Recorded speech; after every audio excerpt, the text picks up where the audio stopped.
In this video, we're going to rebuild Duolingo's offer animation with a simple steps. Let's start with the firework launch by controlling where the rectangle is placed using spacers. At the beginning, only the top spacer exists. The bottom spacer is not active yet. Because of that, the rectangle is pushed all the way down and stays at the bottom. But when the animation starts, we flip step 1 to true. So the layout switches. That change moves the rectangle upward. At the same time, we increase the rectangle's height, so it looks like the firework is launching upward. Therefore, we only reduce the height. As the rectangle becomes smaller, it visually moves upward and disappears. At the very end, we quickly scale the circle up and then back to 0.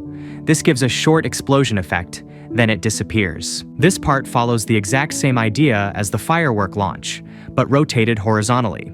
Instead of height, we animate the width, and instead of pushing up, we push sideways. The spacers work the same way as before, so the line grows in one direction, shoots out like a spark, and then collapses back to 0. This part represents the sparks of the firework. We reuse the same spark view multiple times and just rotate it. First, we place 2 sparks crossing each other to form a plus shape. That already gives us 4 sparks coming out from the center. Then we repeat the same idea again, but this time we rotate the whole group by 45 degrees. That turns the plus shape into an X shape, which adds more directions and makes the explosion feel fuller. At the end, we slowly fade the whole group out. By the way, if you want to talk through your project, you can book a free 15-minute call with me. Link below. Here, we just combine everything we already built.